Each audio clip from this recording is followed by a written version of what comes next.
summarize, we'll be talking about different types of vulnerabilities. So we talked about stack buffer overflow. We talked about overflows in the heap. We talked about format string vulnerability and integer overflows. We also talked about different exploit techniques. So we talked about very roughly speaking, we talked about code injection, where attacker provides new code, and the vulnerable program is strict to executing this new code. We talked about code reuse attacks or existing code attacks. So in this case, the attacker doesn't inject any new code, but instead they are making the program use existing code in unexpected or unintended ways. And we also talked briefly about attacks that only corrupt data. Right? So for instance, we gave an example of a program that uses a file name as the program to execute, and then if the attacker overrides this file name, then the attacker controls what program is executed by this vulnerable server. So that's mainly about attacks, and when we are talking about attacks, we also briefly discussed various ways to mitigate them. What we are going to do now is to sort of look at this mitigation in a more systematic way. Okay? So behind all of these exploits is what we call as memory error. Memory error is something that you see in low-level languages like C, C++, or assembly, right? Machine code, of course, has these sorts of memory errors, although you may not be very easy to clearly say where is an error, but these types of attacks can happen on machine code. Okay? So although many attack types have emerged, this type of memory corruption or memory error-based attacks remain the most common type of attack. And so whenever you get these updates for your operating system, most of the updates have to do with these memory corruption vulnerabilities. Okay. So once upon a time, attackers were targeting primarily servers. These days, most commonly, they target things like web browsers and email handlers. So the target has evolved from being a server to a client. Right? So the problem is more on the desktop, not the server. Okay, so part of it is also, there are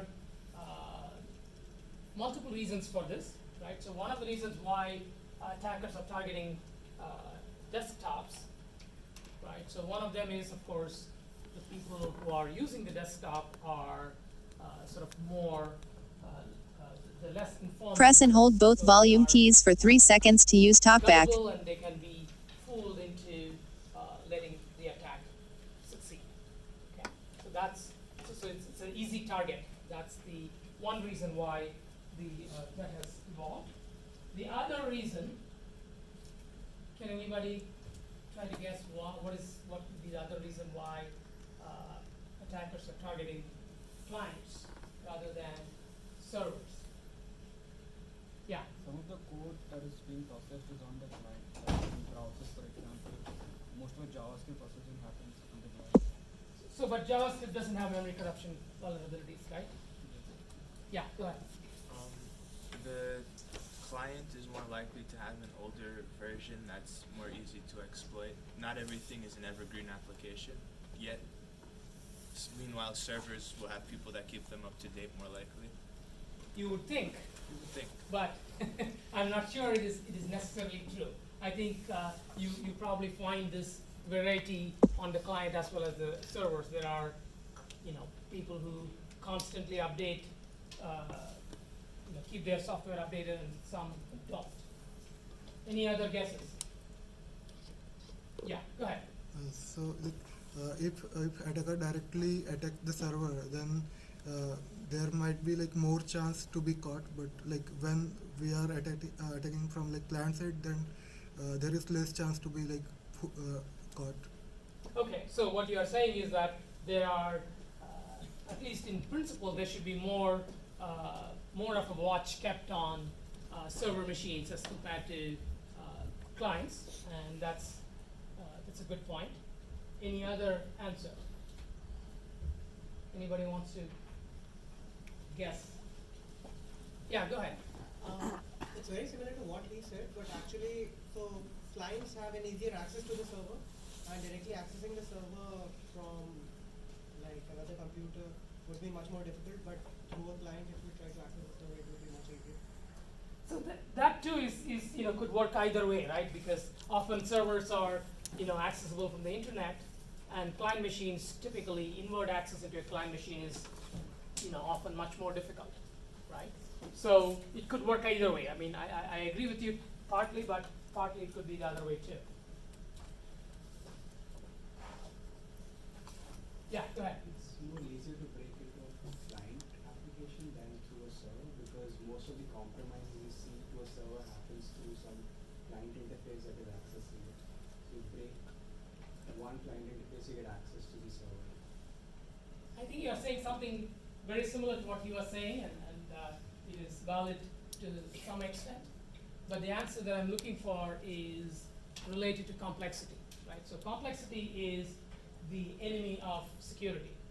And what you often see is that the most complex programs these days are what? They're not really running on server machines, they are your browsers, right? So those are some of the most complex programs out there are running on the desktop, right? People when in systems we talk about being able to, does the technique work well with complex applications? The typical example is